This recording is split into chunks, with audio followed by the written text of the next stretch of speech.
नमस्कार साथियों, मैं अमित कुमार अपने YouTube चैनल दृश्यम आईएएस से मैं आप सभी का स्वागत करता हूं। साथियों, जैसा कि मैंने कल जिस मुद्दे को उठाया था, असहयोग आंदोलन, उसकी जो चर्चा थी वो चौरी चौरा की घटना तक मैं ले गया कि 5 फरवरी 1922 को जो घटना घटती है उसके बाद अचानक से आंदोलन का स्थगन कर दिया जाता है। अब उस आंदोलन के स्थगन के बाद तमाम प्रतिक्रियाएं आती हैं बड़े बड़े नेताओं की। बाद में इतिहासकारों में इस मुद्दे को लेकर बहुत डिबेट हुआ कि क्या गांधी जी का यह निर्णय सही था। क्या ऐसे समय पे जब आंदोलन अपने पीक पर था, ऐसे समय पे अचानक से आंदोलन को स्थगित कर देने का निर्णय कहां तक सही था। तो इतिहासकार के बहुत सारे धड़े जिन्होंने अपनी अलग अलग राय दी है, उन सब पे भी चर्चा करेंगे। पहले हम देखते हैं कि लोगों ने किस तरह से प्रतिक्रियाएं व्यक्त की। एक जैसे अगर मैं बात करूं नेहरू जी की, जवाहरलाल नेहरू, उन्होंने कहा आश्चर्यजनक।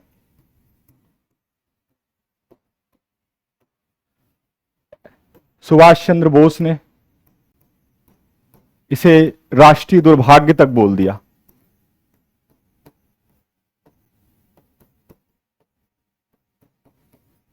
इसी तरह से मोतीलाल नेहरू ने कहा कि अगर कन्याकुमारी के एक गांव में अहिंसा का पालन नहीं किया जाता है तो क्या हम उसकी सजा हिमालय के गांवों के लोगों को देंगे। मार्क्सवादियों ने इसे कहा कि ये गांधी जी ने एक धोखाधड़ी की है राष्ट्र के साथ। मतलब अलग अलग प्रतिक्रियाएं आई। लेकिन 5 फरवरी 1922 की घटना के एक सप्ताह के बाद 12 फरवरी 1922 को बारदोली में कांग्रेस वर्किंग कमेटी की जो बैठक होती है उसमें आधिकारिक रूप से आंदोलन को स्थगित कर दिया जाता है। यहां पे मैं बताना चाहूंगा, गांधी जी इस घटना के पूर्व 5 फरवरी 1922 की जो चौरी चौरा की घटना है उसके पूर्व वो सविनय अवज्ञा आंदोलन की भी तैयारी कर रहे थे। वो उनका प्लान ये था कि हम बारदोली से कुछ समय के बाद इसी क्रम में सिविल डिसओपिनियन मूवमेंट को लेकर आगे बढ़ेंगे, जिसमें कर न देने का या असहयोग से अवज्ञा की तरफ एक चरण और आगे बढ़ने का वो था। लेकिन इस घटना ने इस प्रक्रिया को लगभग 6 सालों के लिए रोक दिया, जो कि 1928 में बारदोली फिर सविनय अवज्ञा में शुरू होती है। तो अब इन सारी प्रतिक्रियाओं के बाद अब एक बार हम इतिहासकारों के जो डिबेट्स हैं इस आंदोलन की वापसी पे, उन सबके मतों को अलग अलग धड़ों, जैसे सबाल्टर्न की क्या प्रतिक्रिया है, मार्क्सवादियों की क्या प्रतिक्रिया है, इन सबको देख लेते हैं। अगर इसका एक मैं स्ट्रक्चर बनाऊं, मार्क्सवादियों में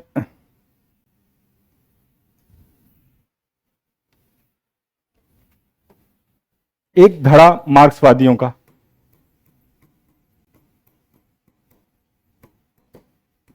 जिसमें कि एम एन रॉय, रजनी पामदत्त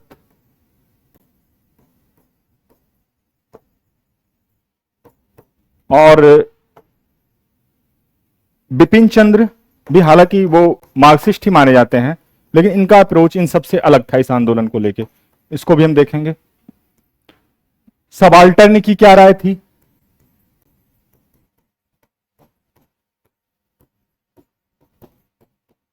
राष्ट्रवादियों की राय, राष्ट्रवादी इतिहासकारों की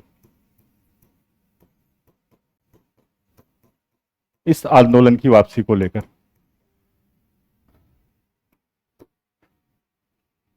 एम एन राय की बात करें तो एम एन राय का कहना था कि ये आंदोलन की जो वापसी थी ये बहुत ही दुर्भाग्यपूर्ण थी और गांधी जी का ये निर्णय बिल्कुल भी सही नहीं था।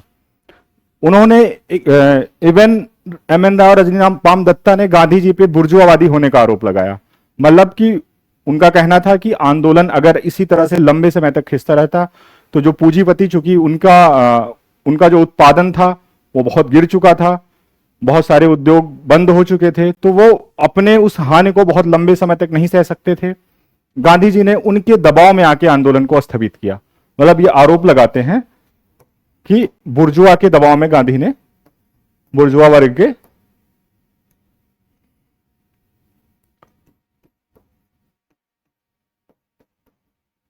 दबाव में गांधी जी ने आंदोलन वापस लिया। पर इन सबसे अलग विपिन चंद्र की राय थी। इनका जो कहना था कि चूंकि आंदोलन जो था वो लंबे समय तक चलने के बाद, लगभग 2 वर्ष हो चुका था, तो वो अपनी शिथिलता की तरफ बढ़ रहा था। लोगों में वो उत्साह नहीं रहा था, लोग धीरे धीरे अपने काम पर वापस जाने लगे थे। जो सरकारी कर्मचारी थे वो अपने काम पे वापस जाने लगे थे। इस आंदोलन की शिथिलता की स्थिति में अगर आंदोलन को ज्यादा लंबा खींचा जाता तो उसकी जिजीविका खत्म हो जाती। और इन्होंने एक और तर्क दिया है संघर्ष विराम संघर्ष का।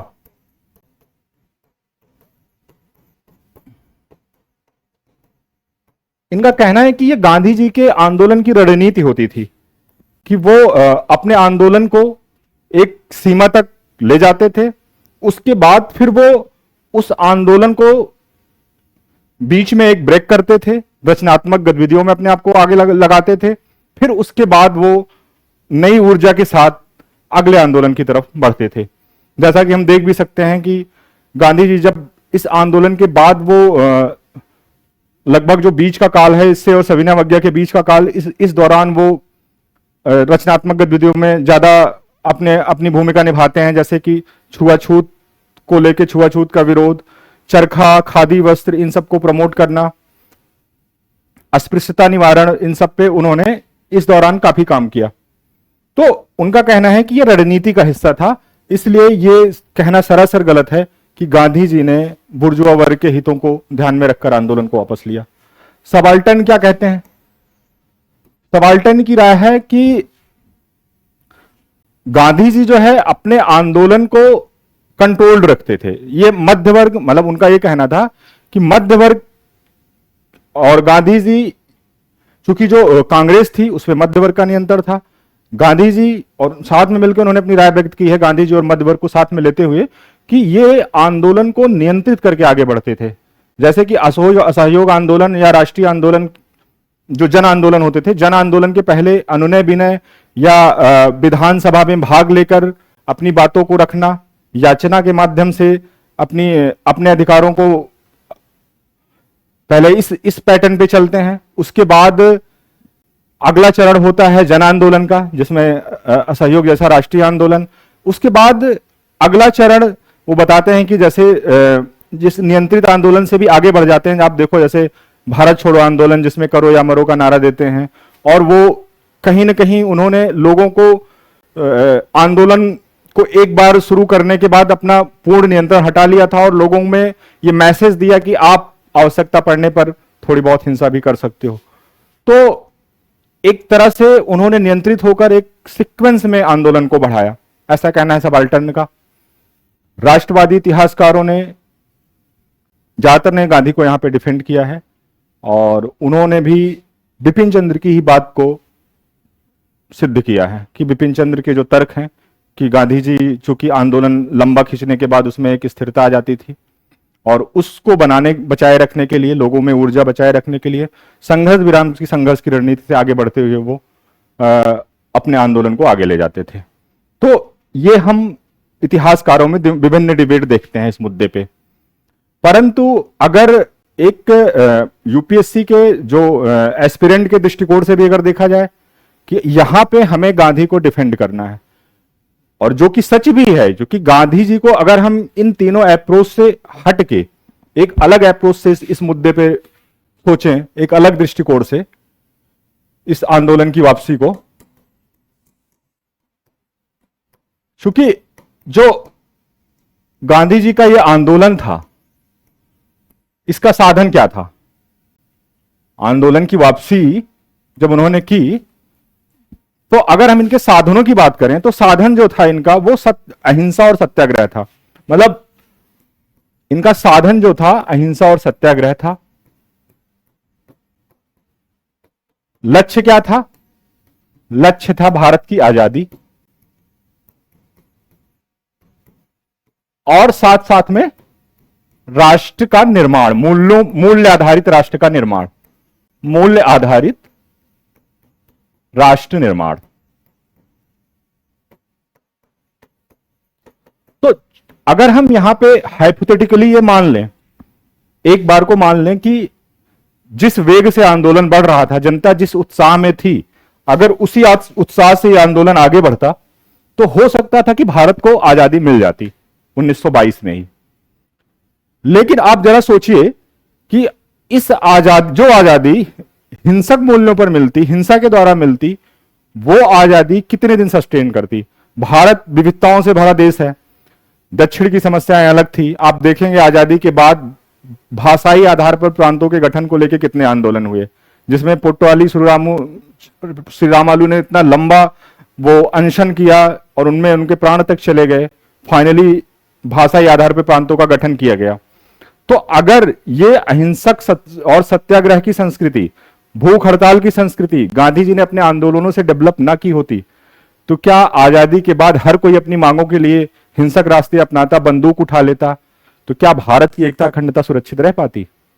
तो कहीं ना कहीं गांधी ने जनता को, उनको ट्रेंड किया कि किस तरह से हम अहिंसक ढंग से, शांतिपूर्ण ढंग से अपने मांगों को लेकर खड़े हो सकते हैं। उन्होंने ये दिखाया कि हम शांतिपूर्ण ढंग से अपनी मांगों को प्राप्त कर सकते हैं। तो कहीं न कहीं गांधी जी ने इस राष्ट्र के निर्माण के मूल्यों को, जैसे उन्होंने धर्मनिरपेक्षता के मूल्य से कभी समझौता नहीं किया, साथ साथ उन्होंने जो अपने रचनात्मक कार्य थे उसके माध्यम से छुआछूत का विरोध करना, स्वदेशी उद्यम को अपनाना, इन सब माध्यमों से वो रचनात्मक कार्यों के द्वारा भी राष्ट्र में मूल्यों का निर्माण कर रहे थे आंदोलन के साथ साथ। तो जो कि बिपिन चंद्र का कहना है कि संघर्ष विराम संघर्ष, जिसमें वो रचनात्मक कार्यक्रमों को लेकर आगे बढ़ते हैं। पहले संघर्ष करते हैं, बहिष्कार करते हैं, अवज्ञा करते हैं, शांतिपूर्ण और अहिंसक ढंग से डटकर खड़े होते हैं, लाठियां खाते हैं, उसका प्रशिक्षण देते हैं जनता को। और जब लगे कि नहीं अब आंदोलन को दबाया जा सकता है, आंदोलन में शिथिलता आ रही है, तो उस समय आंदोलन को रोककर रचनात्मक गतिविधियों की तरफ अपने आप को लगा देते हैं। तो अब आप ये इवन अगर इससे हम एक लिंक स्थापित करें यहां से सविनय अवज्ञा आंदोलन की तरफ, तो कहीं ना कहीं ये सविनय अवज्ञा जो आंदोलन है वो असहयोग आंदोलन का ही अगला चरण दिखाई देता है, जिसमें हम असहयोग से अवज्ञा की तरफ बढ़ते हैं। तो ये कतई नहीं कहा जा सकता कि गांधी जी का ये निर्णय उचित नहीं था। हालांकि आंदोलन की वापसी के बाद जरूर बहुत सारे ऐसे परिणाम नकारात्मक तौर पे तात्कालिक रूप से दिखाई देते हैं, जिन पे हम एक बार चर्चा कर लेते हैं। जैसे युवाओं में निराशा आई और वो क्रांतिकारी गतिविधियों की तरफ बढ़े। युवाओं में निराशा आई और वो क्रांतिकारी गतिविधियों की तरफ बढ़े।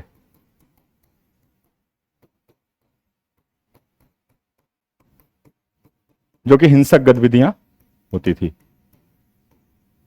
जैसे कि उसी समय देखा जाए तो नौजवान सभा का गठन करते हैं भगत सिंह और छबील दास।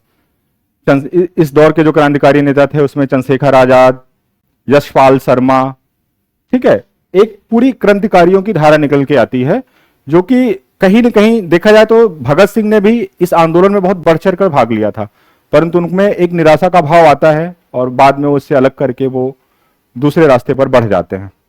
तो एक तो ये तात्काल, इसे हम सकारात्मक परिणाम के तौर पर तो नहीं लेंगे, क्योंकि आंदोलन जिस तरह से एक सत्याग्रह और जिस उस अहिंसक संस्कृति से जो अपनी आजादी की जो लड़ाई लड़ी जा रही थी, कहीं न कहीं उसमें ये विचलन माना जाएगा। उसी तरह से अगर दूसरा एक नकारात्मक परिणाम देखें तो खिलाफत का जो मुद्दा था, क्योंकि ये आंदोलन चलता रहा, खिलाफत का असहयोग आंदोलन की वापसी के बाद भी ये इनका मुद्दा तब तक चलता रहा जब तक कि वहां पे तुर्की में तख्ता पलट होता है और कमाल पाशा की सरकार को वहीं पे खत्म कर दिया जाता है, और उसके बाद सत्ता परिवर्तन के बाद खलीफा के पद को ही समाप्त कर दिया जाता है। तब तक ये आंदोलन चलता रहा। तो कहीं ना कहीं ये माना जाएगा कि गांधी जी ने यहां पे एक और उनका फॉल्ट रहा, उन्होंने खिलाफत के नेताओं से इस मुद्दे पे कोई राय भी नहीं ली कि आंदोलन के स्थगन की, उन्होंने सीधे स्थगित कर दिया।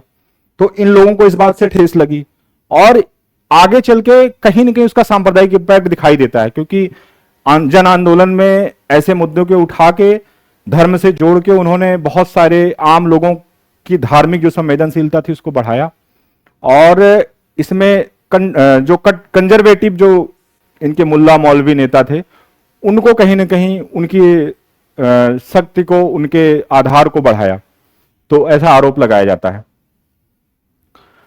इसके अलावा देखा जाए तो एक स्वराज पार्टी का निर्माण होता है तात्कालिक रूप से, जिसका निर्माण CR दास आंदोलन की वापसी के बाद 1923 में और ML नेहरू करते हैं मिलकर। अब ये लोग कहते हैं भाई हम फिर से, अब हमारा इस जन आंदोलन में यकीन नहीं रहा और हम उसी रास्ते पे, जो कि संवैधानिक रास्ता है, कि हम विधान परिषद के चुनाव में भाग लेकर वहां पे विधान परिषद में पहुंचकर जनता की आवाज को बुलंद करेंगे और अपनी मांगों को रखेंगे, उत्तरदायी शासन की तरफ बढ़ने और आजादी की तरफ बढ़ने के लिए अपनी मांगों को रखेंगे। फिर से ये उस रास्ते पर चल देते हैं। इसके अलावा देखा जाए तो जनता में एक भयंकर निराशा आती है आंदोलन की वापसी के बाद। लंबे समय तक वो जो गांधी जी का प्रभाव था, वो करिश्मा था, उस दौरान बहुत नीचे चला गया था। स्थिति ये थी कि जो 5 फरवरी 1922 की जो घटना हुई थी, उस दौरान लोगों में गांधी जी में इतना यकीन था कि उनकी जो एक रहस्यात्मक जो दैवीय छवि बनी थी, लोगों को ये लग रहा था कि हम आगे बढ़ते जाएंगे, भले ही हम पे पुलिस गोलियां चलाए, पर हमारा कुछ नहीं होगा, हम मरेंगे नहीं पुलिस की गोलियों से। तो वो कहीं ना कहीं वो करिश्मा थोड़े दिनों के लिए टूटता है, लेकिन गांधी जी तो गांधी जी थे, फिर से रिवाइव करते हैं और अपने आंदोलन में, सविनय अवज्ञा में फिर से वो बढ़ चढ़ के और व्यापक जनाधार के साथ आंदोलन करते हैं और सफल भी होते हैं। तो इस तरह से ये इसके नकारात्मक परिणाम थे, परंतु हम अगर दीर्घकालिक तौर पर मूल्यांकन करें इस आंदोलन का,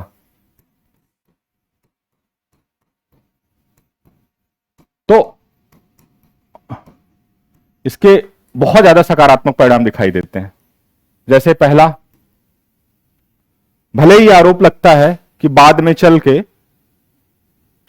हिंदू मुस्लिम सद्भाव खराब हुआ, सांप्रदायिक धर्म के मुद्दे को लाने से सांप्रदायिकता बढ़ी, लेकिन एक दृष्टिकोण यह भी है देखने का कि हिंदू मुस्लिम साथ साथ आए और एक साथ उन्होंने अपनी लड़ाई लड़ी। हिंदू मुस्लिम एकता का एक गठजोड़ दिखाई देता है ऐसे में। तो इसे हम दीर्घकालिक लाभ तो नहीं कहेंगे, पर हां यह कह सकते हैं कि तात्कालिक तौर पे एक उल्लेखनीय और अभूतपूर्व एकता दिखाई देती है हिंदू और मुसलमानों के बीच में। इसके अलावा जनता के मन से अंग्रेजों के खिलाफ भय निकल गया। जनता के मन से अंग्रेजों का भय निकल गया, भय निकल गया। अब वो लाठियां खाने के अभ्यस्त हो गए।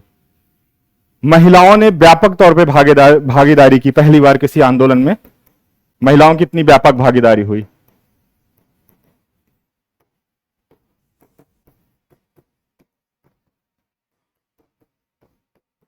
और यही नहीं, जलियांवाला बाग की जो घटना होती है, जलियांवाला बाग की घटना से अंतरराष्ट्रीय स्तर पे और आवाम में भी जो एक व्हाइट मैन्स बर्डन की थ्योरी लेके चलते थे कि हम आपको नैतिक और सभ्य बनाने आए हैं, आप पे शासन करने नहीं आए हैं, वो उसको भी बहुत चोट लगी, क्योंकि जलियांवाला बाग हत्याकांड में उन्होंने एक बहुत निहत्थे लोगों पे जिस तरह से गोलियां चलाई, मारे गए, तो इससे भी लोगों में उनकी एक जो कि ऐसे लोग जो अंग्रेजी राज के समर्थक थे वो भी विरोधी बन गए। तो इसका जलियांवाला बाग का एक सकारात्मक परिणाम यहां ये दिखाई देता है। इसकी क्रूर छवि बनती है अंतरराष्ट्रीय स्तर पे ब्रिटिशर्स की। ठीक है, इसके अलावा अगर हम इसके और सकारात्मक परिणामों की बात करें तो जैसा कि मैंने अलग से भी जिक्र भी कर दिया था कि सत्याग्रह, अहिंसा के मूल्य मजबूत हुए, जनता इसके प्रति प्रशिक्षित हुई, जनता। ठीक है, कुल मिला के असहयोग आंदोलन की वापसी का तात्कालिक रूप से भले ही नकारात्मक परिणाम दिखाई देता है, परंतु इसके जो सकारात्मक परिणाम है वो दीर्घकालिक और ज्यादा स्थायी साबित हुए। और ये इसके परिणाम सिर्फ आजादी तक ही सीमित नहीं रहे, आजादी के बाद ही दिखे, बाद भी ये परिणाम दिखाई दिए, जो कि जिस सत्याग्रह अहिंसा के मूल्यों को भारत के लोगों में पिरोया गया गांधी जी के आंदोलन के द्वारा, वो आज भी कहीं ना कहीं हमारे देश के लोकतंत्र को मजबूत कर रहा है। आज भी अगर भारत में कोई आंदोलन होता है, लोग अपनी मांग सरकार से नाराजगी व्यक्त करते हैं, तो धरना प्रदर्शन अहिंसा के माध्यम से, सत्याग्रह के माध्यम से वो अपनी मांगों को पूरा करने की कोशिश करते हैं। इसका एक और अगर हम एग्जाम्पल फ्रांस की क्रांति से तुलना करें कि फ्रांस की क्रांति जो 1789 की क्रांति थी, उसमें बैस्टिल का किला टूटता है, फ्रांस को आजादी मिलती है, परंतु वो हिंसा के द्वारा मिली आजादी कितने दिनों तक सुरक्षित रह पाती है। रोबोस्फेयर का शासन आता है, क्रांति प्रतिक्रांति क्रांतियां होती रहती हैं, नेपोलियन, मतलब फाइनली जाके 1848 में स्वतंत्रता समानता के जो बंधुत्व के जो नारे लगे थे, वो मूल्य वहां जाके सुरक्षित हो पाते हैं। तो लेकिन भारत में, भारत का आप उदाहरण देखिए, भारत में जो आजादी मिली, आजादी के बाद जो संविधान बना, उसमें समानता आधारित मूल्यों को डाला गया, अस्पृश्यता का निवारण किया गया, सर्व धर्म समभाव, अपनी मांगों को रखने के लिए हड़ताल करना, धरने देना, ये सब मूल अधिकारों में शामिल किया गया। तो इस तरह से गांधी जी ने न सिर्फ भारत को आजादी दिलाने के लिए आंदोलन किया, या असहयोग आंदोलन का योगदान हम कह सकते हैं कि सिर्फ भारत को आजादी दिलाने में नहीं, भारत के लोगों के मूल्यों के निर्माण में, भारत की संस्कृति के निर्माण में भी इसका अतुलनीय योगदान है, जो कि आजादी के बाद के 75 वर्षों तक हमारे देश के लोकतांत्रिक और सांस्कृतिक मूल्यों को मजबूत कर रहा है, उसको ये नींव प्रदान कर रहा है। तो आज ये टॉपिक अभी यहां पे कंप्लीट होता है। अब इससे रिलेटेड हम कुछ क्वेश्चंस को देख लेते हैं, एक दो क्वेश्चंस को जो कि एग्जाम में आए हुए हैं।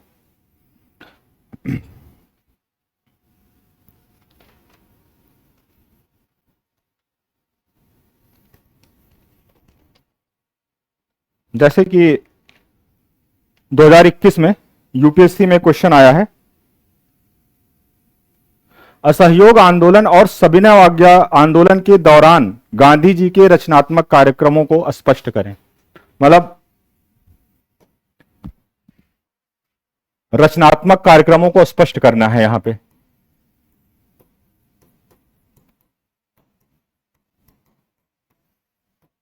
तो पहले एक छोटा सा जनरल इंट्रो कि गांधी जी के जो आंदोलन होते थे, इस तरह से हम लिख सकते हैं कि गांधी जी रचनात्मक कार्य, असहयोग आंदोलन और सविनय अवज्ञा आंदोलन के दौरान ये स्पष्ट हो गया कि जो गांधी जी के रचनात्मक कार्यक्रम गांधी जी के आंदोलन का हिस्सा होते थे, वो एक उनकी रणनीति का। इस तरह से भी हम अपने इंट्रो की शुरुआत कर सकते हैं, या और भी जैसे एक जनरल इंट्रो लिख सकते हैं आपकी, ये आंदोलन असहयोग आंदोलन 19 गांधी जी द्वारा पहला अखिल भारतीय आंदोलन था, जिसके बाद जो अगला आंदोलन सविनय अवज्ञा आंदोलन होता है, वो उसी का अगला चरण दिखाई देता है। इस दौरान उन्होंने अपनी रणनीति के रूप में संघर्ष विराम संघर्ष की रणनीति के रूप में अवज्ञा और असहयोग के साथ साथ रचनात्मक कार्यक्रमों को भी रखा। तो अगर रचनात्मक कार्यक्रमों की बात करें तो हम पहले ही जिक्र कर चुके हैं, जिसमें एक तो था खादी का प्रचार, सूत काटना, चरखा चलाना, ठीक है। आप इसमें रख सकते हो छुआछूत की निंदा करना, छुआछूत की निंदा ही नहीं, गांधी जी तो अपने रचनात्मक कार्यक्रमों के दौरान खुद स्वयं और अपने अनुयायियों के साथ भंगियों और अस्पृश्यों की बस्तियों में जाकर उनके लिए काम करते थे, बीमारों का इलाज करते थे, अपने हाथ से उनको नहलाना धुलाना, इस स्तर तक वो प्रयास करते थे। हिंदू मुस्लिम एकता, सामाजिक सौहार्द पे काम करते थे रचनात्मक कार्यक्रम में, ठीक है। प्रभात फेरी, बानर सेना, इन सब का निर्माण करके वो लोगों को ऊर्जावान बनाए रखना और राष्ट्रीय एकता और उसके लोकतांत्रिक मूल्यों से लोगों को अवगत कराते थे। तो इस तरह से हम इनके रचनात्मक कार्यक्रमों को दिखा सकते हैं। गांधी जी के जो रचनात्मक कार्यक्रम असहयोग आंदोलन के थे, लगभग वही सविनय में होते थे, कुछ उन्होंने एक्स्ट्रा जोड़ दिए थे, जैसे प्रभात फेरी है, वानर सेना, इस तरह के कुछ अपने रचनात्मक कार्यक्रम वो लेके चलते थे। तो इसके उत्तर की रूपरेखा ये होगी।